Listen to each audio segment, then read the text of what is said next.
시간이 되었으므로 2020년 9월 20일 주일 예배를 하나님께 올려드리시겠습니다.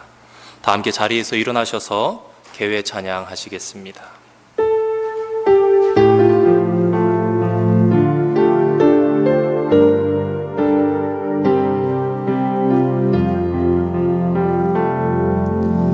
나는 하나님을 예배하는 예배자입니다.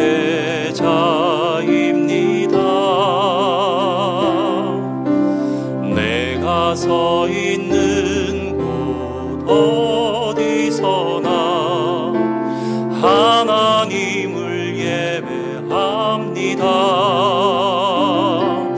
내 영혼 거룩한 은혜를 향하여 내 마음 완전한 하나님 향하여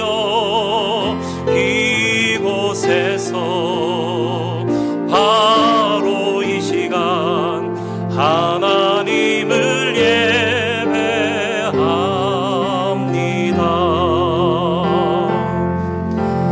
나는 하나님을 예배하는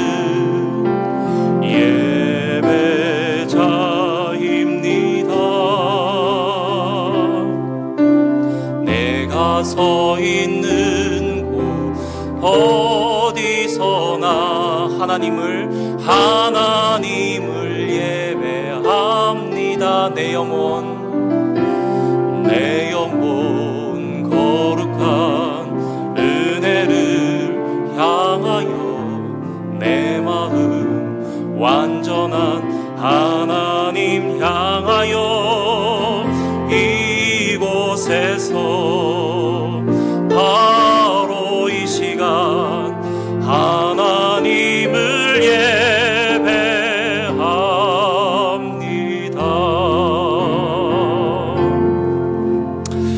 하늘이 하나님의 영광을 선포하고 궁창이 그의 손으로 하신 일을 나타내는도다.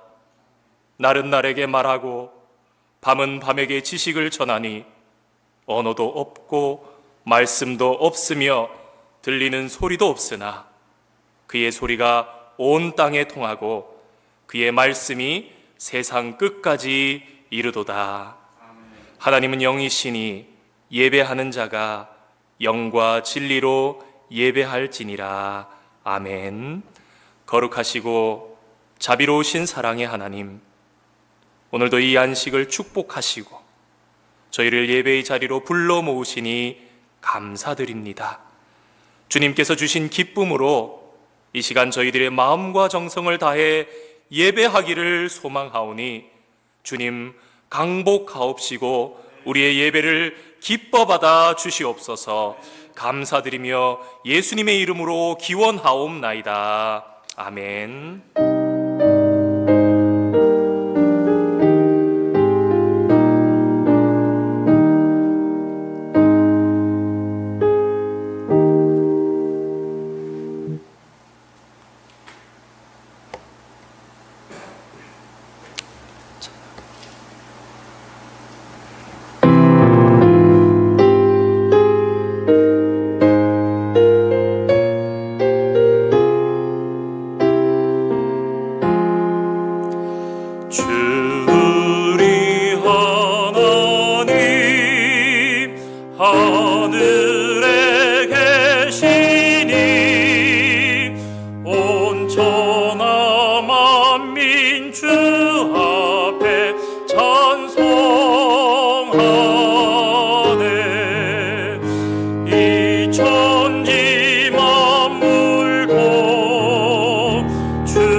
하늘에 계시니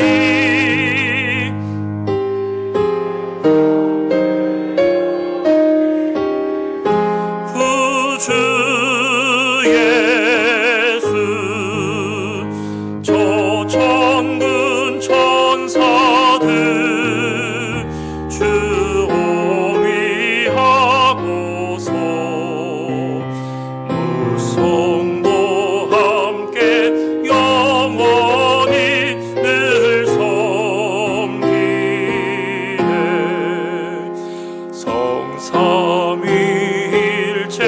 성삼위일체께 승리한 무리들 다 기쁜 소리 높여서 감사드려. 창조주 하나님 내 주님 되시니 주 앞에 나도 엎드려 경배하네.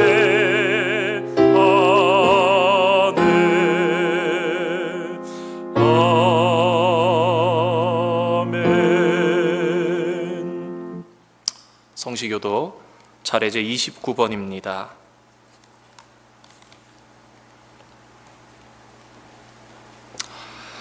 하나님이여 찬송이 시온에서 주를 기다리오며 기도를 들으시는 주여 모든 육체가 주께 나아오리이다.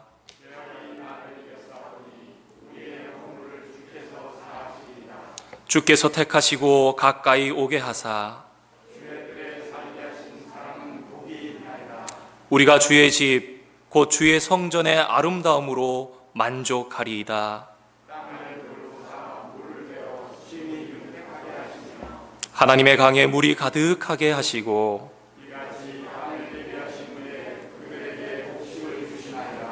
초장은 양떼로 옷 입었고 골짜기는 곡식으로 덮였음에 아멘. 사도신경으로 우리의 신앙을 고백하겠습니다.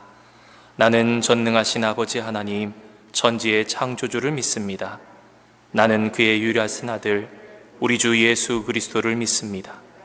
그는 성령으로 잉태되어 동정녀 마리아에게서 나시고 본디오 빌라도에게 고난을 받아 십자가에 못 박혀 죽으시고 장사된 지 사흘 만에 죽은 자 가운데서 다시 살아나셨으며 하늘에 오르시어 전능하신 아버지 하나님 우편에 앉아 계시다가 거기로부터 살아있는 자와 죽은 자를 심판하러 오십니다. 나는 성령을 믿으며 거룩한 공교회와 성도의 교제와 죄를 용서받는 것과 몸의 부활과 영생을 믿습니다. 아멘.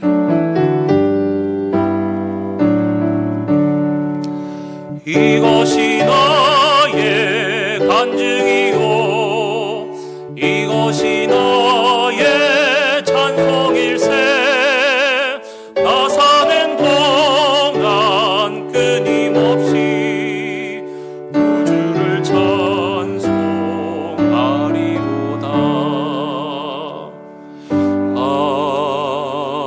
아멘. 우리를 대표해서 최동구 장로님 나오셔서 기도 인도해 주시겠습니다.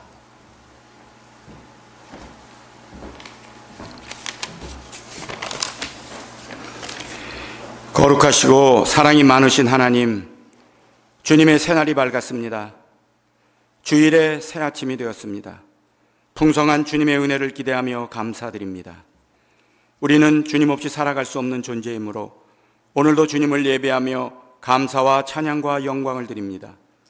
어떠한 환경과 여건에서도 잡초와 같은 우리 인생들을 사랑하시고 돌보시는 하나님, 우리의 예배를 받아주시고 하늘의 신령한 복으로 채워주시옵소서. 코로나19로 인하여 주님의 성전에서 모두 모여 예배를 드리지 못하지만 하나님께서 주관하시는 계절의 변화는 어김없이 우리를 찾아옵니다. 벌써 가을의 냄새를 물씬 느낄 수 있는 9월의 셋째 주가 되었습니다. 이 시간 우리의 마음을 거룩하게 하시고 온전히 주님만을 바라보며 감사함으로 하나님께 영광 돌리는 참 예배가 되게 하여 주시옵소서. 이 예배 가운데 임재하시어 우리 믿음의 성도 한 사람 한 사람을 만나 주시고 구원의 확신을 주시어 평생을 주님만 부르며 살기로 결단하는 귀한 시간 되게 하여 주시옵소서. 이 시간 한 주간을 살면서 지은 죄와 허물을 고백합니다. 연약해서 정욕을 이기지 못하여 범죄하였고 어리석어 주님의 뜻을 분별치 못하여 범죄하였습니다. 주님의 지체로서 주님의 몸된 교회를 위하여 마땅히 해야 할 섬김의 일을 못하고 의롭게 살지 못하였음을 고백합니다. 거짓이 많은 세상 속에서 진리의 허리띠를 든든히 매지 못했고 불의한 세상에서 신실한 언행으로 살아가지 못한 저희의 삶을 용서하여 주시옵소서. 넘어지기 쉽고 쓰러지기 쉬운 때인 만큼 어떠한 시련에서도 절대 세상과 타협하지 않게 하시고 십자가의 믿음으로 승리하게 하여 주시옵소서. 주님의 은총 가운데 말씀을 듣는 자마다 회개의 마음을 주시고 말씀을 들을 때마다 주의 크신 권능이 나타나 새롭게 하시며 우리 속에 그리스도의 형상이 이루어지게 하시옵소서. 코로나19로 인하여 시달리고 지쳐있는 온 세상을 긍휼히 여기사 하루속히 백신과 치료약을 개발하여 마음의 평안을 얻게 하시고 무엇보다도 주님을 의지함으로 세상의 악한 것과 코로나를 비롯한 모든 질병으로부터 하나님의 자녀들을 자유케 되는 은혜를 허락하여 주시옵소서. 어르신들의 건강을 지키시고 주님의 돌보심으로 하루하루 감사하며 행복하게 하여 주시옵소서.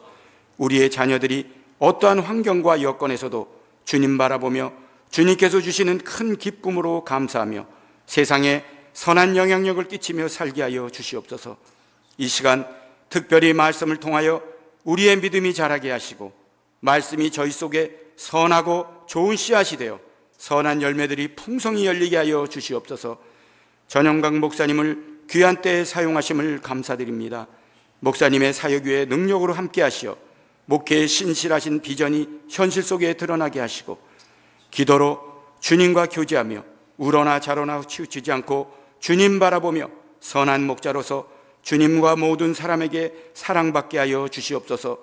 말씀을 전하실 때 권능과 능력을 주셔서 피곤치 않게 하시며 가정과 건강도 지켜주셔서 온전히 주님의 몸된 교회와 성도를 위하여 일하실 수 있게 하여 주시옵소서.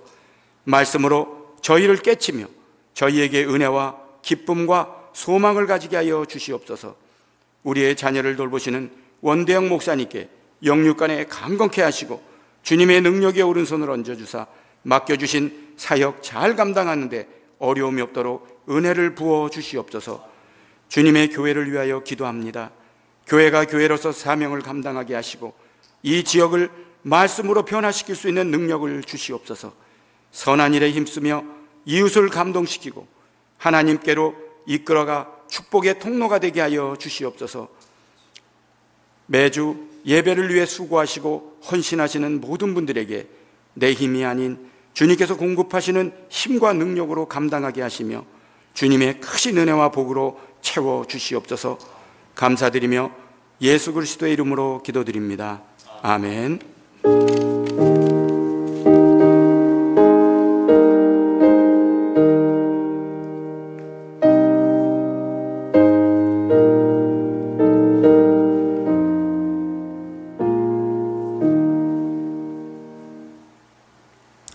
오늘 함께 보실 하나님의 말씀 구약 성경 사무엘상 3장에 기록되어 있는 말씀입니다.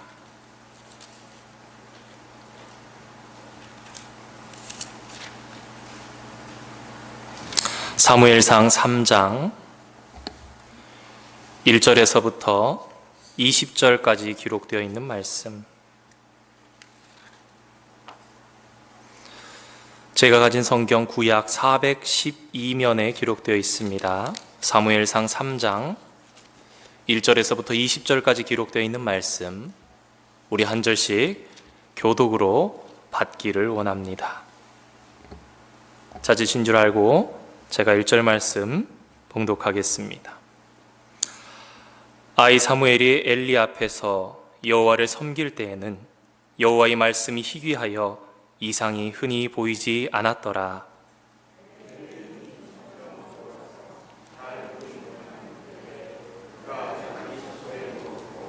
하나님의 등불은 아직 꺼지지 아니하였으며 사무엘은 하나님의 궤에 있는 여호와의 전 안에 누웠더니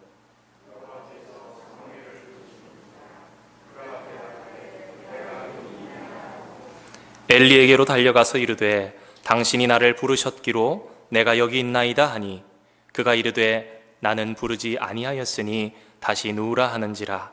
그가 가서 누웠더니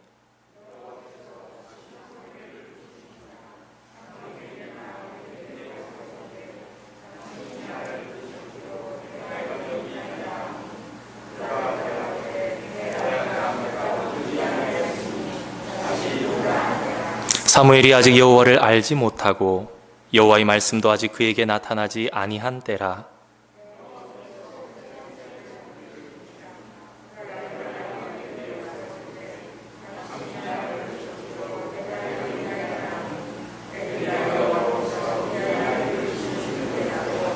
엘리가 사무엘에게 이르되 가서 누웠다가 그가 너를 부르시거든 내가 말하기를 여호와여 말씀하옵소서 주의 종이 듣겠나이다 하라 하니 이에 사무엘이 가서 자기 처소에 누우니라.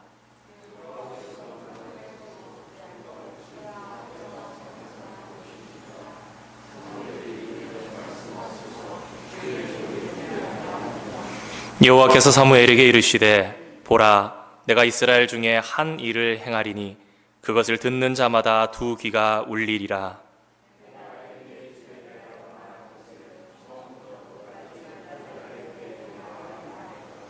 내가 그의 집을 영원토록 심판하겠다고 그에게 말한 것은 그가 아는 죄악 때문이니 이는 그가 자기의 아들들이 저주를 자청하되 금하지 아니하였음이니라.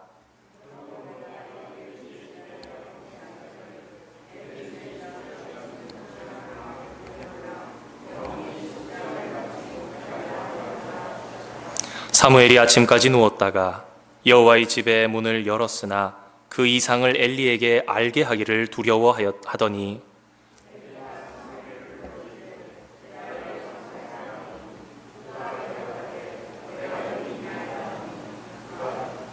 이르되 내게 무엇을 말씀하셨느냐 정하노니 내게 숨기지 말라. 내게 말씀하신 모든 것을 하나라도 숨기면 하나님이 내게 벌을 내리시고 또 내리시기를 원하노라 하는지라.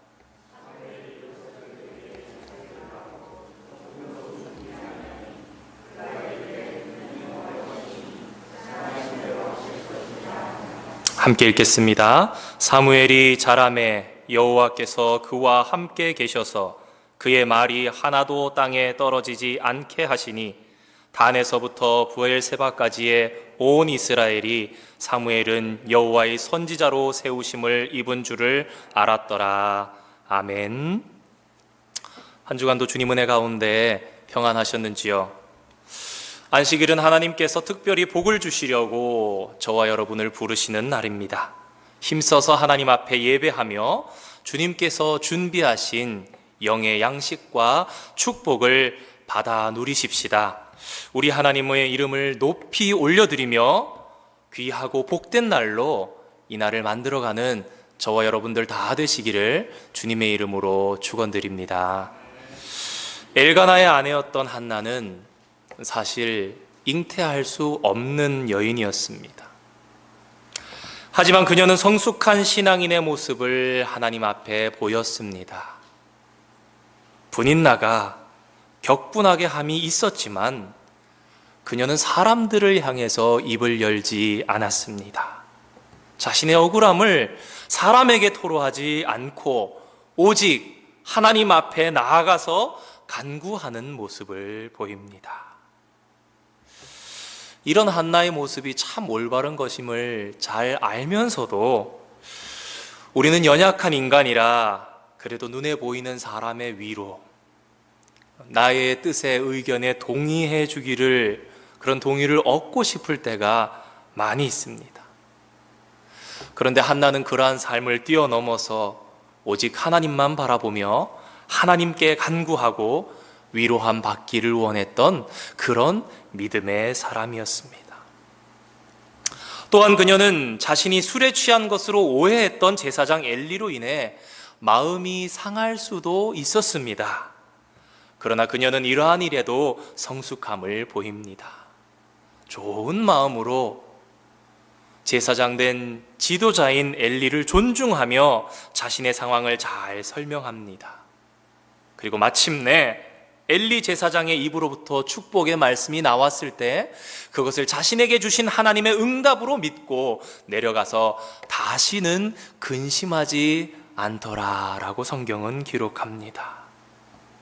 정말 그러한 한나의 믿음대로 그녀는 잉태하여 아들 사무엘을 낳았습니다. 기적같이 어렵게 얻은 아들이었지만 한나는 하나님 앞에 서원한 대로 그 아이를 드려 자신의 서원 기도한 것을 지켰습니다. 어린 사무엘이 젖을 떼자마자 성전으로 데리고 가서 엘리 제사장에게 과거에 여차여차했던 사정을 모두 아랜 후에 아이를 성전에 두고 돌아옵니다. 이렇게 해서 하나님께 바쳐진 아이, 그리고 성전에서 길리워진 아이가 바로 위대한 하나님의 사람 사무엘이지요. 성사학자들에 따르면 고대에는 오늘날처럼 먹을 것이 풍족하지 못하거나 여러 가지 상황들로 인해서 젖을 떼는 나이가 보통 3세 정도였다고 합니다. 성경에도 이 어린 사무엘의 모습을 묘사하고 있는데 아이가 어리더라 라고 기록하고 있는 아주 심플한 듯 보이지만 그것을 읽는 저와 여러분의 마음이 뭉클하기도 하고 짠하기도 한 것을 아마 여러분들도 느끼셨을 것입니다. 한나와 엘가나라고 해서 어찌 아들을 성전에 두고 오는 일이 쉬웠겠습니까? 며칠 전까지만 해도 젖 먹이던 아이입니다. 아니 어쩌면 바로 어제까지만 해도 내 품에 안고 젖을 주던 그 아이가 아닙니까? 우리 엄마들은 다들 아시겠지만 시간만 되면 자동적으로 생각나지 않겠습니까? 한나가 몇 번이나, 아니 수십 번이나 아이고 우리 아들 젖 줘야지 하면서 두리번거리던 게 어찌 있지 않았겠습니까? 여러 가지 생활의 루틴 가운데 눈에 사무치고 사무쳤을 그런 아들이었습니다. 하나님 앞에 약속했지만 당시로서는 하나밖에 없는 아들이었습니다. 다들 잘 아시겠지만 이 3살 무렵의 아이가 얼마나 예쁩니까?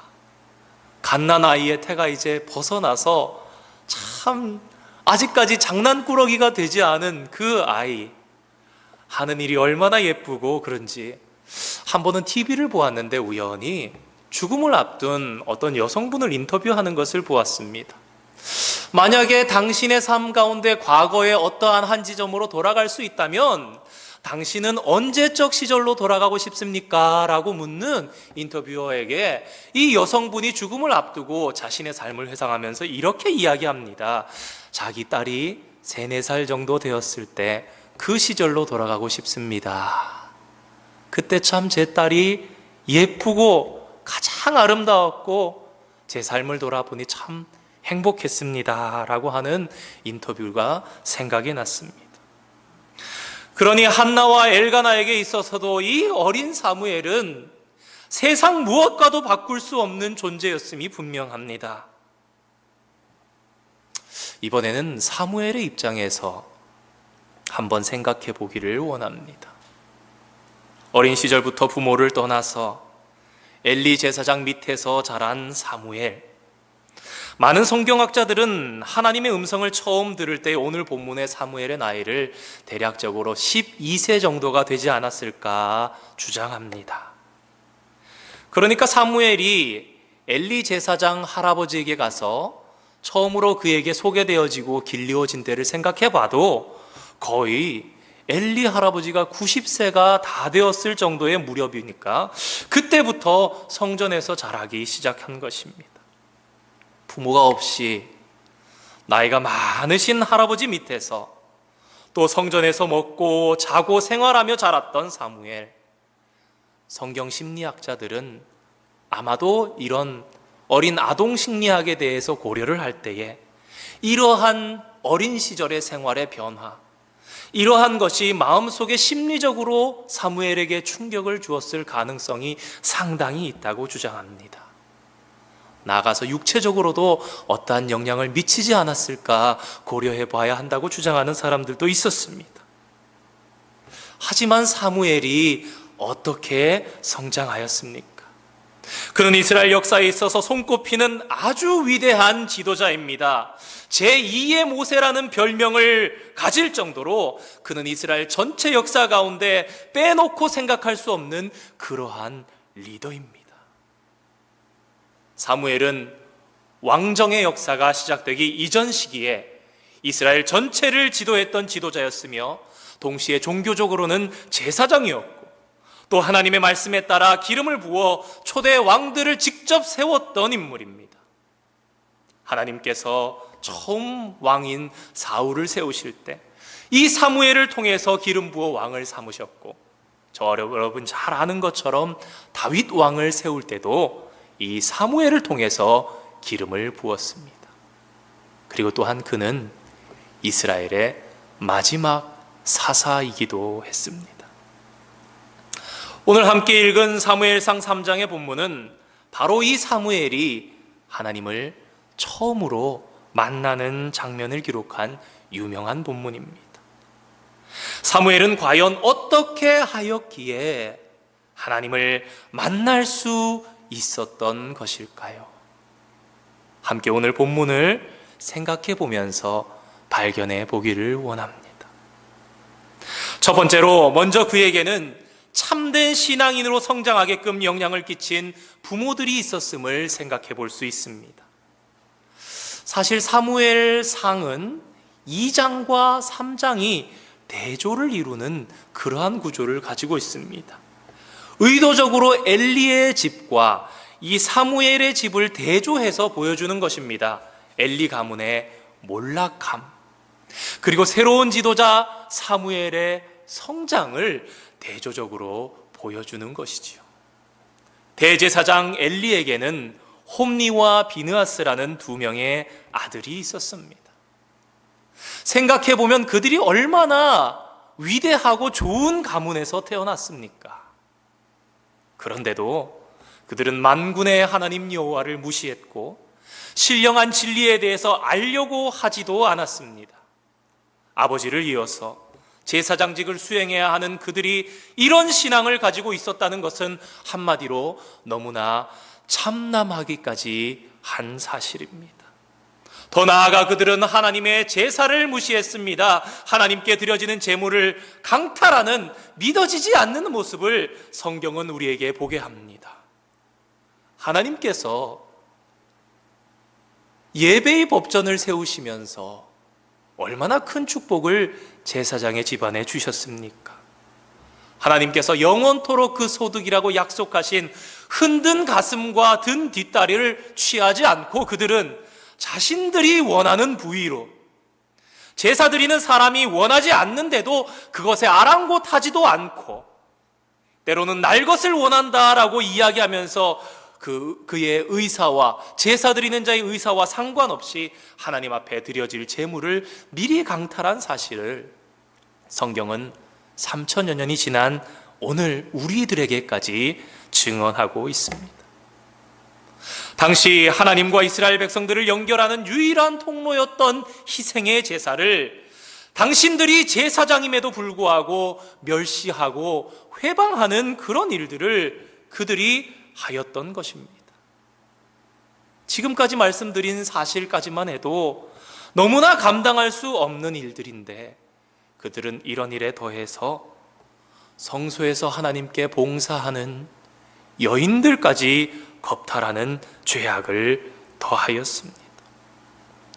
엘리 제사장이 가만히 있을 수가 없어 그 아들들을 불러서 꾸짖습니다. 내 아들들아, 그리하지 말라. 내게 들리는 소문이 좋지 아니하다. 그러나 성경은 이러한 엘리에 대하여 꾸짖고 있습니다.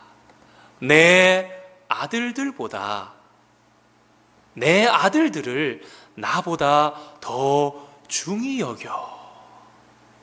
무슨 말씀입니까? 엘리는 아들들을 훈계하기는 하였지만 아끼는 마음이 그 마음 속에 더욱 커서 훈계를 중히해야, 무겁게 해야, 엄중하게 해야 하는데 그렇게 하지 못하고 가볍게 함으로 자녀들을 바르게 훈계하고 양육하지 못하였던 것입니다.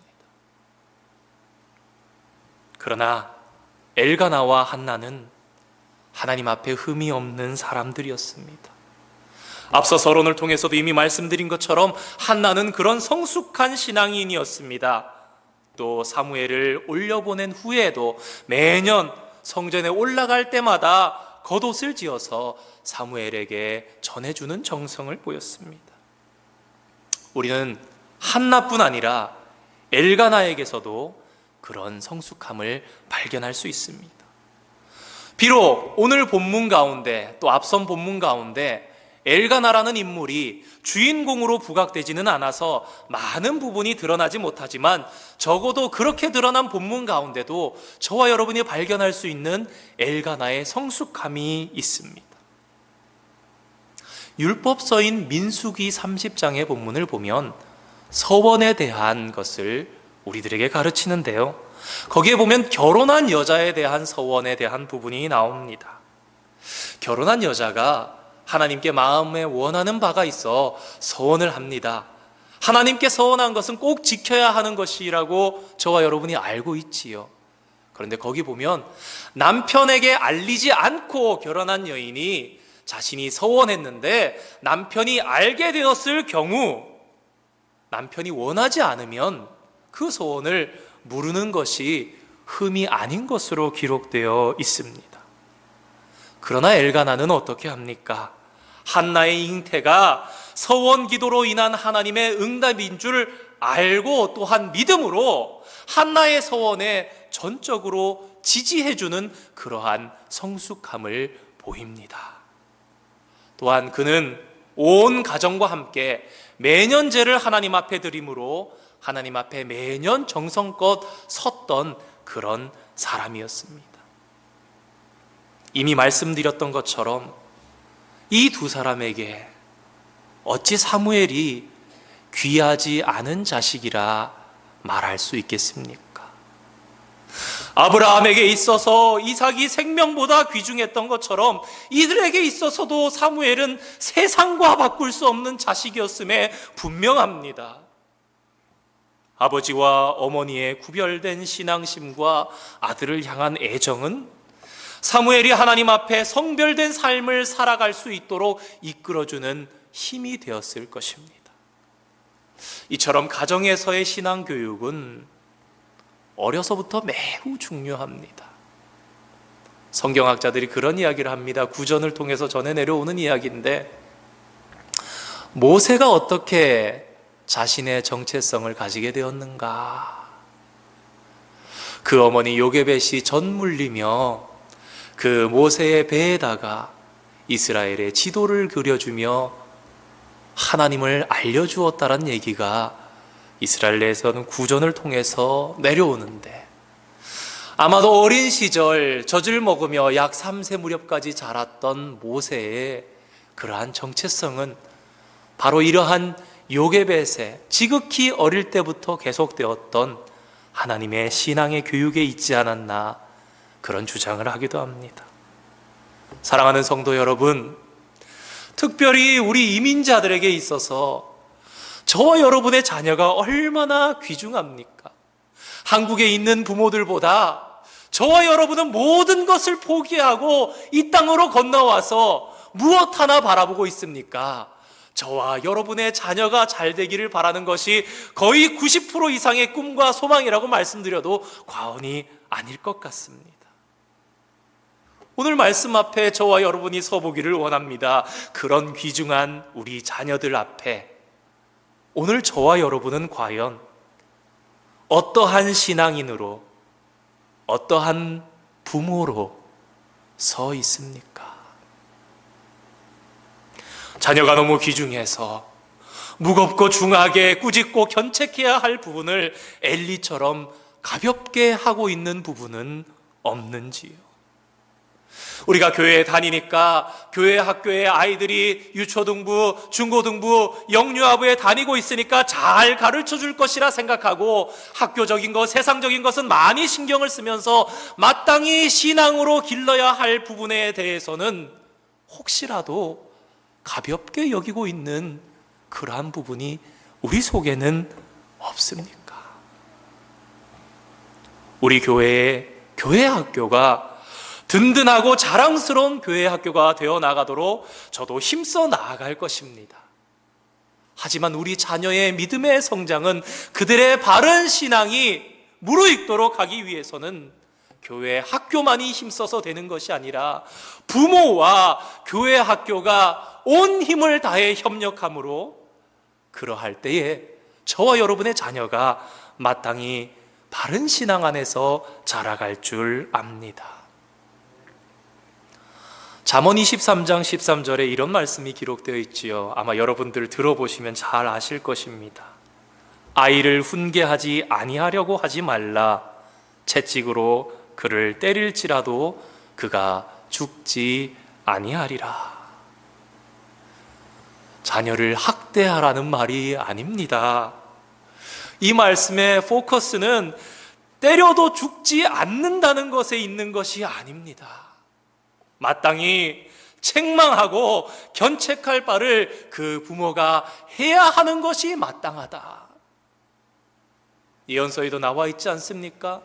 때리지 않고 채찍질하지 않는 건 그 아들이 아니고 사생자라는 얘기를 하지 않습니까? 특별히 우리는 신앙에 있어서 행함과 실천함으로 먼저 본을 보이며 또 우리 자녀들에게 견책해야 할 부분을 아끼지 않으며 진정한 사랑으로 믿음 가운데 길러낼 수 있는 그런 부모가 되어야 하겠습니다. 바로 이러한 우리 부모의 참된 신앙의 모습이 우리 자녀들로 하여금 하나님을 만날 수 있도록 하는 큰 힘이 될 것이기 때문입니다. 둘째로 생각해 볼 것은 사무엘은 바른 성품과 태도를 가진 성실한 사람이었다라는 것입니다. 오늘 본문을 유심히 살펴보면 12세 전후의 사무엘의 모습을 보게 되는데요. 그를 통해서 우리는 그의 성품과 태도를 살펴볼 수 있는 몇 가지 부분을 찾아볼 수 있게 됩니다. 엘리 할아버지는 잠자리에 누웠습니다. 성경학자들은 아마도 그가 성전에서 조금 떨어져 있는 별관에서 잠에 들었을 것이라고, 누웠을 것이라고 주장합니다.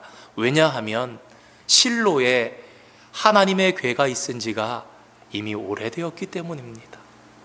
수십 년의 시간이 흐르면서 그에 따른 부설 시설들이 성막을 중심으로 해서 많이 생기게 되었을 것이고, 성소에서 봉사하는 사람들, 여인들, 그들을 위한 숙소도 마련되었을 것이고, 마땅히 제사장 엘리의 그런 잠자리 시설 별관도 있었을 것이라고 판단되기 때문입니다. 그리고 사무엘은 오늘 본문에 따르니까 늘 그랬던 것처럼 여호와의 전 안에서 잠자리에 들었다라고 기록합니다. 그렇게 누워서 사무엘이 아마 잠에 들었는데 누군가 자기를 부르는 음성이 들리는 겁니다. 사무엘아, 사무엘아. 사무엘은 일어나서 제가 여기 있습니다 하고는 엘리 할아버지에게로 달려갑니다. 그리고는 잠들어 있던 엘리 할아버지를 향해서 이렇게 말합니다. 당신께서 나를 부르셨기에 제가 여기 있습니다. 이 말씀을 보면 우리는 사무엘이 얼마나 순종적인 사람인지 알아챌 수 있습니다. 먼저 자기를 부르는 음성에 바로 그 자리에서 대답을 합니다. 제가 여기 있습니다. 요새 아이들 어떻습니까?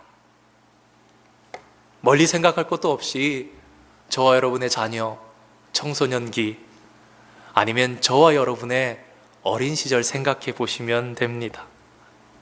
우리 아이들 부르면 잘 대답할 때 있지만 어떨 때 불러도 잘 대답을 안 할 때가 있습니다. 저희 아이들도 가끔 보면은 신나는 것들 하고 있을 때 대답도 안 할 때가 있더라고요. 너무 신나는 거 하다 보니까. 그런데 오늘 본문에 하나님께서 사무엘을 부르신 때는 한밤중이었습니다. 한밤중에, 평상시에 부르는 것도 아니고 한밤중에 부르는데, 여러분 학창시절로 한번 돌아가서 생각해 보시기 바랍니다. 엄마가 날 부르는데 대답하죠. 그런데 잠잘 때, 늦었는데, 밤에 누웠는데, 그러면 대답 안 할 때도, 죄가 나빠서 그런지 모르겠지만 대답 안 할 때도 있지 않습니까? 왜요? 귀찮으니까. 아유, 엄마는 밤에 이래 늦었는데 나를 이 시간에 불러가지고 잠잘 시간도 부족한데, 일부러 대답 안 하는 겁니다. 대답 안 하면 자는 줄 알겠지, 그래 생각을 하지 않겠습니까? 엄마도 마찬가지입니다. 아이고, 얘가 자나? 들어놓고도 모른 척하는 건 아닐까 싶은 의심도 들지만, 뭐 내일 아침에 얘기하지 뭐, 이러면서 넘어갈 수 있습니다. 그런데 오늘 본문의 사무엘은 달랐습니다. 한번 생각해 보기 바랍니다. 그는 자고 있다가 일어나서 제가 여기 있습니다 하고 큰 소리로 외칩니다. 그리고는 자신을 부른 사람을 향해서 갑니다. 그런데 오늘 본문을 보니까 걸어가는 게 아니라 그가 달려갔다라고 기록합니다. 자기를 부른 이를 향해서 달려가서는 그를 만나서 다시 한번 대답하는 것입니다. 당신께서 나를 부르셨기에 제가 여기 있습니다. 얼마나 좋은 아이입니까? 그가 어떻게 행동하고 살았었는지 우리는 이 모습 하나만 바라보더라도 잘 알 수가 있습니다. 그는 아마도 언제나 어른이 부르면 대답하고 달려가고 시키는 것을 하는 그런 삶이 몸에 배어있는 아주 성실한 아이라는 것을 알 수 있습니다. 이와 같은 일이 3번이나 있었습니다. 그러나 그는 한밤중에 잠을 자고 있던 중에 일어난 이 모든 일에 대해서 한결같이 동일한 모습을 가지고 예의를 다했음을 알 수 있습니다. 하지만 지식적으로는 하나님에 대해서 배웠지만 한 번도 특별한 하나님에 대한 체험이 없었던 사무엘, 성경은 더욱이 이때가 하나님의 말씀이 희귀하여서 이상이 흔하지 않았던 시기라고 말씀합니다. 어린 사무엘은 그래서 당연히 자신을 부를 사람이라고는 엘리 할아버지, 엘리 제사장 밖에는 없다라고 판단을 해서 하나님께서 부르심에도 불구하고 엘리 할아버지에게로 달려갈 수밖에 없었습니다. 그런 그의 착함과 성실함, 그의 성품이 또한 하나님을 만날 수 있도록 이끈 좋은 귀한 것이 되었을 것입니다. 그런데 말입니다, 사무엘이 하나님을 만날 수 있었던 가장 큰 이유는 무엇이었을까요? 믿음에 좋은 영향을 끼친 부모 중요합니다. 사무엘 자신의 성품과 성실함 등은 아주 필요한 것이며 훌륭한 자질입니다. 그런데 이렇게만 생각한다면 우리는 가장 중요한 것을 놓치고 있는 것입니다. 그것은 바로 오늘 본문의 주인공이 누구냐를 파악하는 것에서부터 시작됩니다.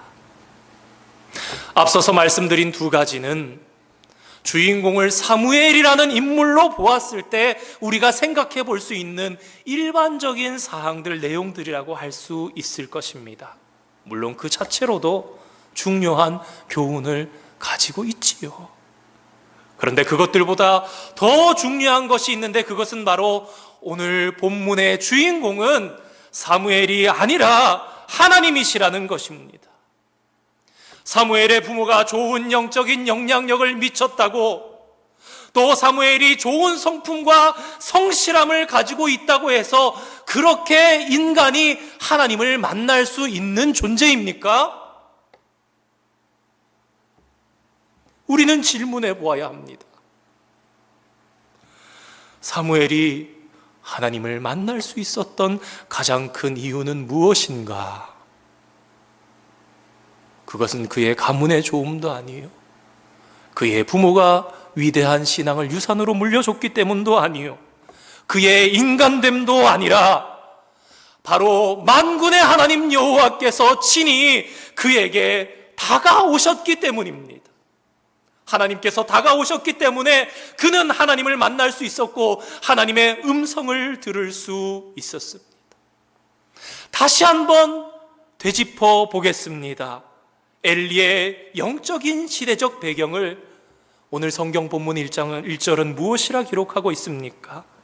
아이 사무엘이 엘리 앞에서 여호와를 섬길 때에는 여호와의 말씀이 희귀하여 이상이 흔히 보이지 않았더라. 또 2절에 이렇게 기록합니다. 엘리는 눈이 점점 어두워가서 잘 보지 못하는 그때에, 영적으로 어두웠던, 종교적으로 타락하고 있었던 그때가 동시에 지도자인 엘리마저 노쇠함으로 인해 영성이 떨어져 가고 있었던 바로 그때가 사무엘이 하나님을 만난 때라고 성경은 기록합니다. 그런데 왜 하나님께서는 굳이 사무엘을 찾아가서 말씀하셨을까? 오늘 성경을 보면서 함께 생각해 보기를 원합니다. 그날 밤, 한밤중에 하나님께서 사무엘을 찾아가셔서 말씀하신 그 내용이 무엇입니까? 바로 심판의 내용입니다. 내가 엘리 할아버지의 집을 심판할 것이다. 엘리의 두 아들들도 같은 날 죽을 것이고 그 집에 영원히 노인이 없을 것이다. 그리고 이를 듣는 자마다 두 귀가 멍멍하게 울리게 될 것이다. 오늘날로 한번 생각해 보십시다. 초등학교 다니는 한 5학년, 6학년 정도 된 아이 한 명을 붙잡고 이런 이야기를 한다고 생각해 보십시오. 거짓이 아니라 앞으로 일어날 일. 며칠 있다가 너희 할아버지 돌아가실 거야. 그런데 그날에 네 삼촌 두 사람도 죽을 거란다. 이렇게 이야기한다면 그 아이가 어떻게 받아들이겠습니까? 이와 비슷한 일이 사무엘에게 벌어진 것입니다. 그렇다면 왜 하나님께서 사무엘에게 이런 일을 행하셨던 것일까 생각해 보지 않을 수 없는 것입니다. 저는 사무엘상 3장의 본문을 보면서 이런 생각을 해봅니다. 하나님께서 대화하고 싶으신 거예요. 우리 요새 새벽에 창세기의 본문을 통해서 아브라함에게 다가오시는 하나님, 그가 잘못함에도 불구하고 다가오셔서 때로는 책망하시지만 때로는 위로하시고 세워주시고 축복하시고 때로는 책망하시는 가운데 뒤이어서 축복을 베풀어 주시는 말씀들을 보고 있지 않습니까? 우리 하나님은 그런 하나님이시란 말이에요. 우리에게 찾아오셔서 대화하고 싶으시고 친구 삼고 싶으시고 우리와 교제하기 위해서 인간을 만드시고 그 하나님께서 대화하고 싶으신데 이스라엘 모든 백성들을 보고 또 봐도 영적으로 사무엘보다 더 큰 아이가, 더 큰 어른도 없었던 겁니다. 대화하실 더 큰 사람이 없어서 내가 이 이스라엘의 귀중한 일을, 앞으로 일어날 이 막중한 일을 이야기해 줘야 할 텐데 사무엘보다 더 큰 이가 없었던 것입니다. 하나님이 누구십니까? 우리를 지으신 분이십니다. 굳이 왜 하나님께서 12살 된 사무엘에게 말씀을 하셨던 것일까요? 사무엘상 3장의 본문을 보면서 한 번은 이런 감동이 있었던 적이 있습니다. 어쩌면 조심스럽지만 하나님의 지혜를 잠깐 저에게 부어주셨던 것이 아닐까 생각을 해봅니다.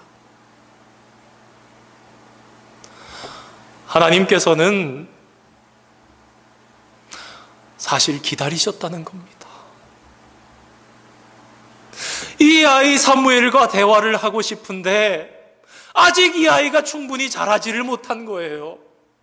이 이스라엘의 앞으로 일어날 큰 혼란에 대해서 이야기를 해가야 되고 이 앞길들을 준비해 나가야 하는데 사무엘이 아직 너무 어리니까 하나님께서 대화할 자가 없으셨던 거예요. 사무엘이 자라기를 기다리시면서 언제까지 기다리셨는가?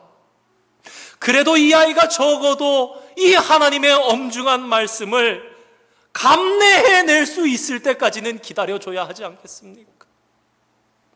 저는 그런 나이가 오늘 사무엘의 나이가 아닐까 생각을 해봅니다. 초등학생 5학년, 6학년쯤. 그래도 이제는 진지하게 무거운 내용이긴 하지만 끔찍하기도 하지만 심판의 내용이지만 그래도 듣고 그것을 가슴 속에 이제는 담아낼 수 있을 때가 되었을 때에 하나님께서 사무엘을 찾아가셔서 그로 하여금 하나님의 음성을 듣게 하여 주시고 감당할 수 있게 되었을 때에 이 말씀들을 하심으로 장차 이스라엘을 환난 중에서도 세우실 그러한 계획을 세우셨던 것입니다.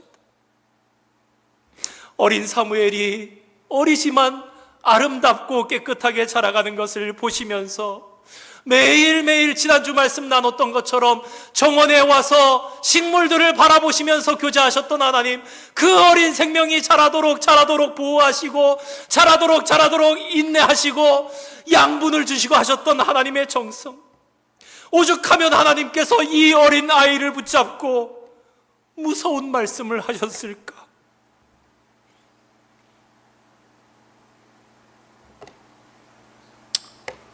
우리와 교제하시며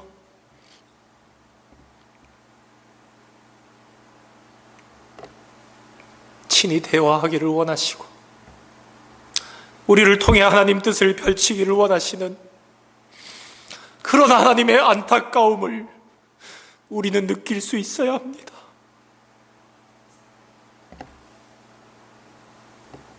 이스라엘 민족 전체 가운데 대화하실 리가 사무엘보다 나은 사람이 없었더라. 사무엘밖에 없었더라.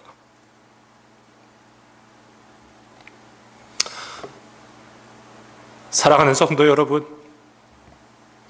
오늘의 우리는 어떻습니까? 저와 여러분은 사무엘보다 나은 지성을 가지고 있습니다. 사무엘보다 많은 것을 감당해낼 수 있는 담력도 있습니다. 그런데 하나님께서 우리와 대화하지 않으시지 않는지, 이것이 무엇을 의미하는 것일까요? 사실 하나님께서는 늘 우리에게 말씀하고 계십니다. 오늘 본문의 상황이 1절 말씀처럼 하나님의 말씀이 희귀하여 하나님의 이상이 흔하지 않은 시대였다는 말씀은 하나님께서 전혀 말씀하지 않으셨다는 그런 말씀을 기록하고 있는 것이 아닙니다. 하나님의 백성들이 하나님 안에 있어야 하는데 하나님 안에 있지 못하고 거룩한 삶을 살아가지 못하니까 선지자 이사야의 말씀과 같이 죄가 우리와 하나님 사이를 가리워서 하나님께서 말씀하셔도 그 말씀을 들을 수 없는 상황이 되었고, 하나님은 결국 어린 사무엘이 자라기까지 기다리셨다는 말씀을 하신 것이 오늘 본문의 말씀은 아닐지요. 사랑하는 성도 여러분, 오늘 저와 여러분은 하나님 앞에 어떠한 자로 서 있습니까? 오늘 저와 여러분의 신앙은 영적으로 어두운 때입니까? 아니면 오늘 여전히 주님을 생각할 때 뜨거움이 저와 여러분의 가슴 속에 있으십니까? 바라기는 오늘 저와 여러분이 하나님 앞에 사무엘과 같이 주님께서 원하실 때 대화하실 수 있는 그러한 주의 자녀가 되기를 소망합니다. 우리 하나님은 오늘도 여전히 다가오십니다. 저와 여러분과 함께 대화하기를 너무나 원하시는 분이십니다. 그분께서는 오늘도 홀로 일하기를 기뻐하시는 것이 아니라 당신께서 모든 일들을 다 하실 수 있음에도 불구하고 다가오시는 거예요. 그리고 말씀하십니다. 사랑하는 아들아, 사랑하는 딸아, 같이 하자. 네가 내 손이 되어주면 좋겠구나, 내가 나의 발이 되어주면 좋겠구나. 그러시면서 하나님의 선한 역사를 이루시고 당신의 영광을 나타내시고 함께 영광을 누리기를 원하시는 그런 좋으신 하나님이십니다. 그 하나님께서 오늘도 지금도 이 시간 저와 여러분의 곁에 계시며 말씀하시며 더 가까이 다가오기를 소망하시는 거예요. 사랑하는 성도 여러분, 가까이 다가오시는 하나님 앞에 오늘 저와 여러분도 더 가까이 나아갑시다. 오늘 이 특별한 안식일, 하나님께서 복 주기로 하신 이 날은요, 하나님의 특별한 복이 준비되어지고 하나님께서 손을 펼치시는 그러한 날입니다. 하나님께서 가까이 다가오시는 이 날, 우리도 우리의 마음을 다해서 부족함이 있지만 우리의 죄악이 있다면 고백하면서 하나님께서 제해 주시고 도말해 주실 것을 소망하면서 주님의 보혈을 힘입어서 오늘도 담대하게 주님 앞으로 어제보다 한 걸음 더 나아가시는 저와 여러분 되시기를 바랍니다. 그렇게 하실 때에 하나님께서 긍휼히 여겨주시고 저와 여러분에게 놀라운 하나님의 비밀을 말씀해 주시며 우리와 함께 동행하여 주실 것입니다. 찬송 하나 생각이 났는데요, 말씀의 은혜가 될 줄 믿고 우리 함께 고백하며 기도했으면 좋겠습니다. 하나님은 너를 만드신 분이라는 찬양인데요, 가사의 내용을 생각하시면서 우리 2절 함께 찬양했으면 좋겠습니다. 우리 하나님은 우리를 원하시는 분이십니다. 오늘 말씀 생각하시면서 가사의 내용이 저와 여러분의 고백이 되기를 원합니다.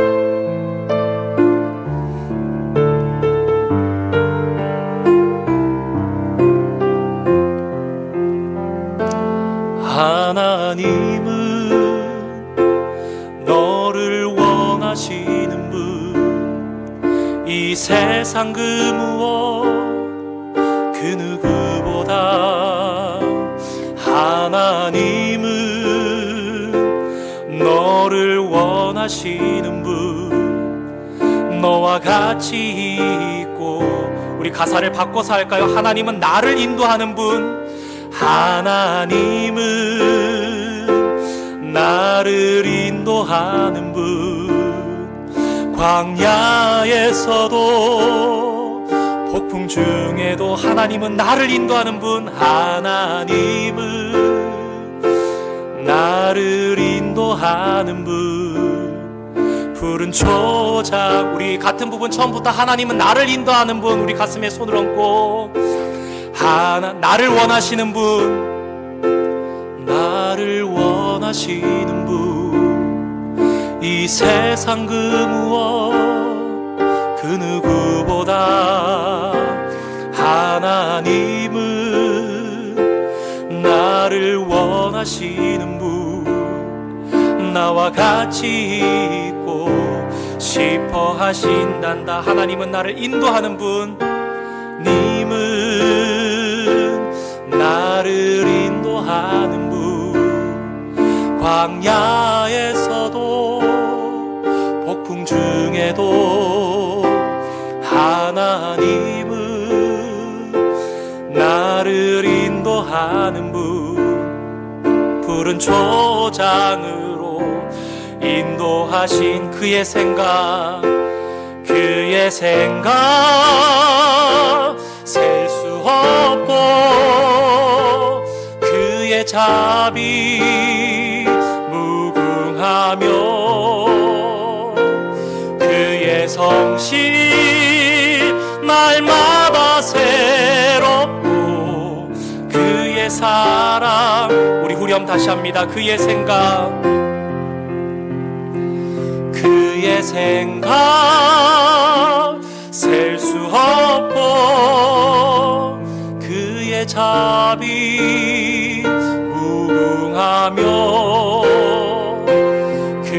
성실 날마다 새롭고 그의 사랑 끝이 없단다.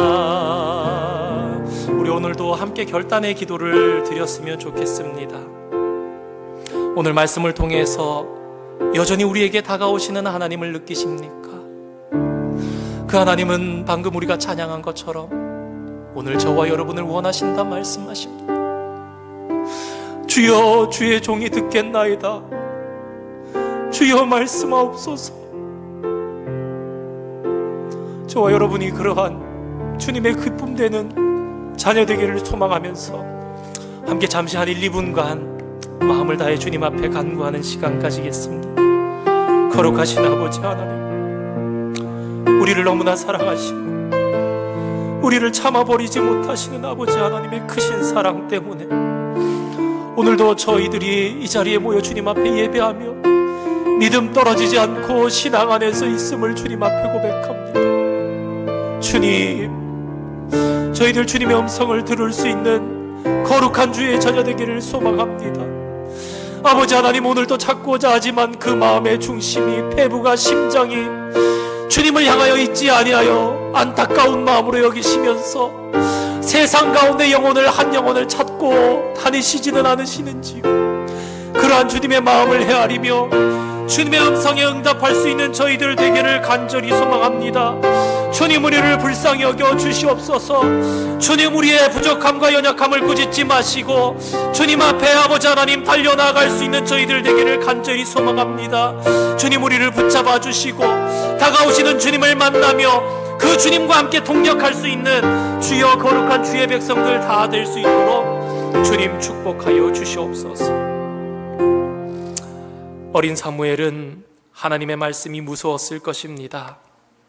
그런데 하나님께서 자신에게 말씀하신 대로 그 하신 말씀이 다 이루어지는 것을 보면서 자라났습니다. 그리고 그때로부터 하나님께서는 사무엘과 함께 계셨고 사무엘의 입에서 나오는 말이 하나도 이루어지지 않은 것이 없는 놀라운 하나님의 사람이 되었습니다. 저와 여러분에게도 그런 역사가 나타나기를 소망하며 주님 앞으로 달려나가십시다. 기도하겠습니다.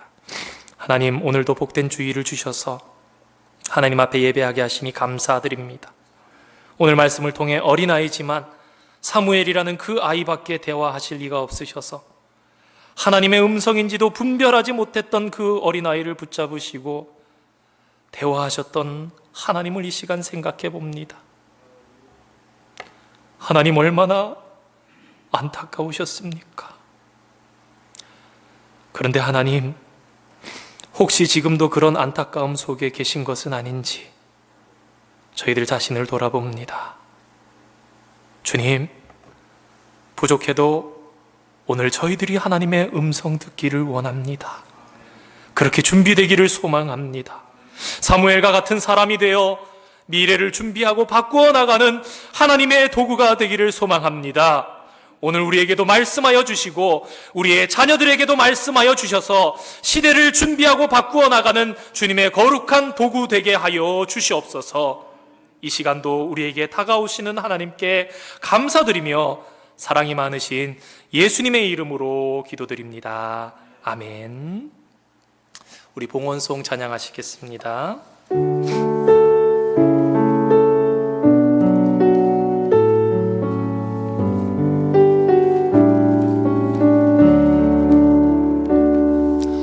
내게 있는 향유옥합 주께 가져와 그 발 위에 입 맞추고 깨뜨립니다. 일어나서 찬양하겠습니다. 나를 위해 험한 산길 오르신 그 발 걸음마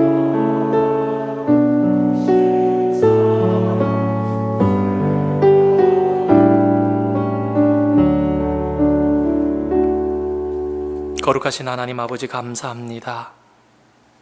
어렵고 힘든 시절 가운데 있지만 주님의 사랑이 여전히 고맙고 감사하여 또 우리 성도들 중에는 힘들고 어려운 가운데지만 그래도 주님 앞에 드리지 않을 수 없어 귀한 예물 모아서 정성껏 담아서 드립니다. 이 시간 보여지는 예물뿐만 아니라 보여지지 않는 우리의 마음까지 살피시고 판단하시는 하나님, 오늘 드려지는 이 예물이 주님 앞에 기쁨이 되게 하여 주시고 하나님 흠량하시고 천국 창고에 가득히 쌓아두시는 귀한 예물 되기를 원합니다. 사랑하는 성도들의 형편과 처지를 살펴주시고 아버지 하나님, 감사할 수 없는 가운데도 감사하며 주님 앞에 고백하며 기쁨으로 예물을 드리는 그 손길들을 살펴주시며 또한 주님 이 시간 드리지 못해 가슴 아파하는 우리의 사랑하는 성도들의 그 형편까지도 헤아려 주시며 주님 귀한 것으로 받아주시고 채워주시옵소서.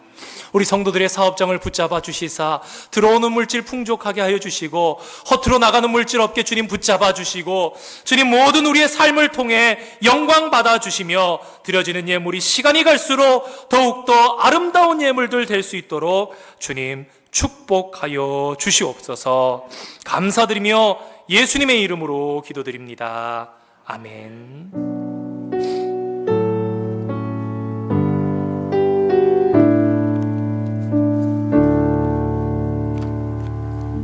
자리에 앉으시기 바랍니다. 교회 소식 전해드리겠습니다. 혹시 모르시는 분들 계신다면 제 휴대폰 전화번호입니다. 언제든지 활용하셔서 연락 주시고 또 함께 나눌 기도의 제목 부족하지만 저와 아내가 또 함께 여러분들과 함께 알고 기도하도록 하겠습니다.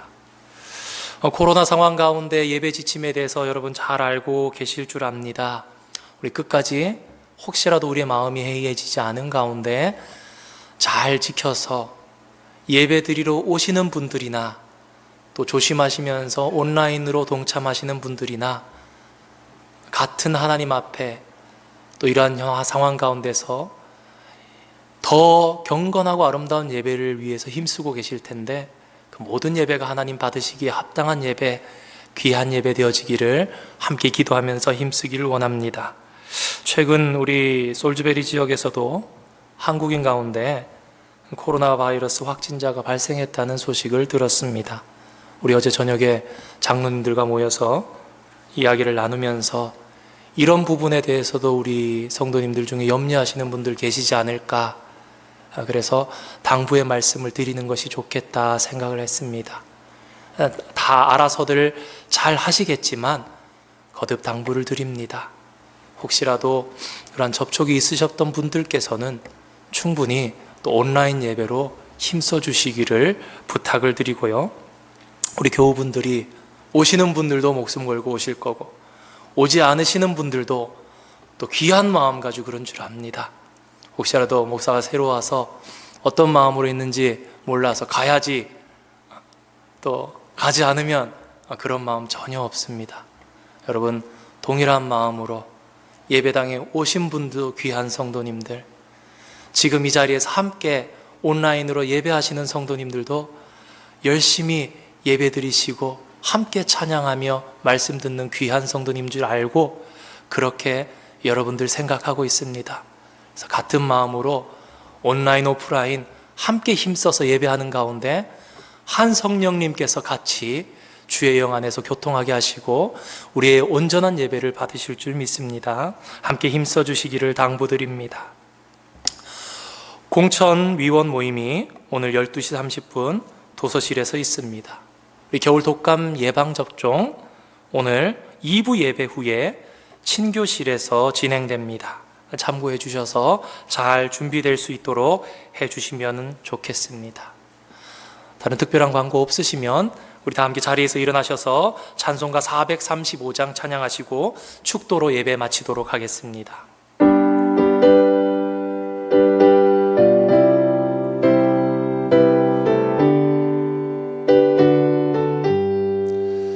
나의 영원하신 기여 생명보다 귀하다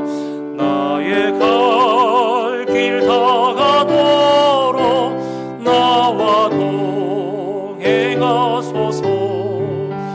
주께로 가까이 주께로 가오니 나의 갈 길 다가도록 나와도. 우리 3절 고백합니다. 어두운 골짝 지나가며 험한 바다 건너서 천국 문에 이르도록 나와 동행하소서. 주께로 가까이 주께로 가오니 나의 갈 길 다가도록 나와도 행하소서.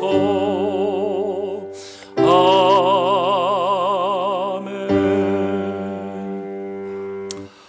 이제는 우리 주 예수 그리스도의 크신 은혜와 하나님 우리 아버지의 무한하신 사랑하심과 성령님의 위로하시고 보호하시며 감동 감화 교통 역사하심이 오늘 주 앞에 모여 예배하며 또 온라인으로 각지에서 거처에서 예배하며 오늘도 여전히 다가오시는 하나님 앞에 그분의 음성을 듣기를 소망하며 축복된 자녀 되기를 소원하는 사랑하는 모든 성도들의 머리 위에 주님께서 핏값 주고 세우신 이 교회 위에 이제로부터 영원토록 함께 하시기를 간절히 축원하옵나이다. 아멘.